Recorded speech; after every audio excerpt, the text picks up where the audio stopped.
Hey, this is Evan from EMT and Paramedic Training on YouTube, and today we're going to go over the basic physical exam. The basic physical exam on the awake patient. So this is the physical exam that you're going to do, your patient assessment, whatever you want to call it, on your awake patient. Now, I'm suggesting to you, if you're new to EMS, do this exam on every patient you encounter until you get into a smooth motion with it, until you can do it, easily, without even thinking about it. That's what I've always suggested to new EMTs that I work with or encounter. So let's start from the start. So you start with the patient's head, okay? So we'll start with the patient's head. What you're looking for initially, if they have a hat, pop it off. What you're looking for here is any hematomas, any lacerations, abrasions, any signs of trauma to the head, okay? The head and the back of the neck at this time, front, back, and the entire face and head. This time for any signs of trauma, okay? Now after that, come down, shoot to the pupils here, right? Pupils, shine a light here, shine a light here. People always ask, well, what am I looking for when I shine a light in their eye? Well, here's what you're looking for. Obviously, if you see any trauma to the eye itself, that's number one. But when you flash the light in their eye, the pupil itself, you're looking for, okay, is the pupil reactive to light? Does it change in size? What do you shine a light at it? Does it change at all? Okay. Is it dilated or constricted? Okay.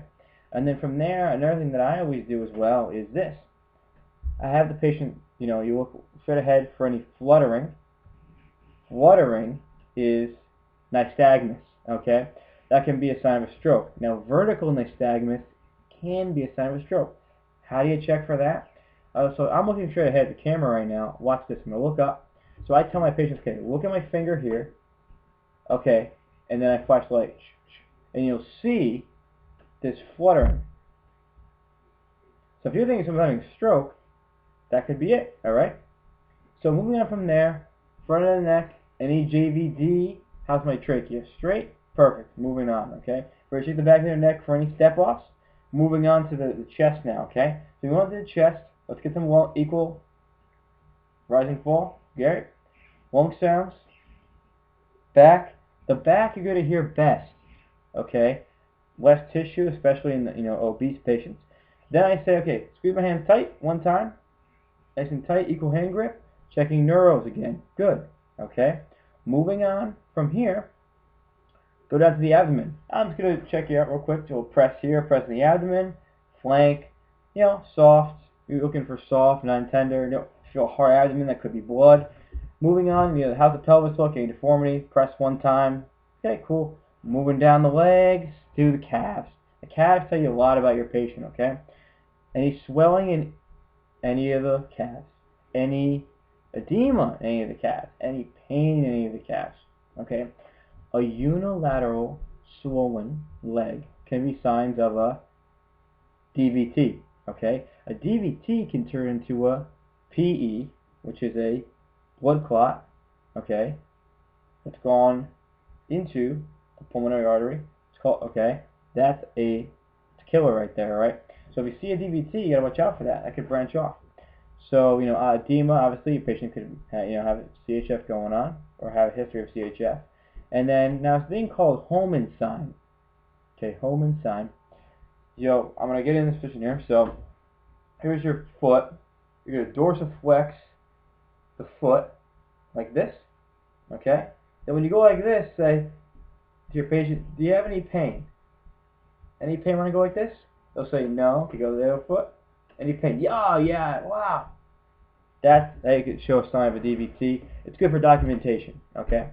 Moving on from that, go back to the patient's back. Roll down their back one time. Roll down their back one time. Checking for any trauma or anything like that. And to be mentioned, as we're going on with this, okay, you're going to be exposing your patient. So when you do your lung sounds in the back, you're going to roll the patient's shirt. You're going to see their back. Do the abdomen. You're going to see their abdomen. So you are exposing them as you're doing this, all right? Taking the hat off, So this is good stuff. This is a basic physical exam to not get burned on the awake patient or confused patient, whatever you may be. But this is on awake patients, okay? Obviously, if they're unresponsive, other things at play. This is for the awake patient who's you know, clearly has a pain anyway because they're speaking in full sentences right in front of you, okay? So we're not getting the ABC, no. This is a real deal physical you're going to do on your awake patient, alright? So I hope this helps you out. Keep doing this on every patient you encounter, and it'll become just a nice transition, nice easy flow for you, and it'll be your go-to physical exam on your awake patients, alright? Good luck to you, and I'll see you next time, alright? See you next time.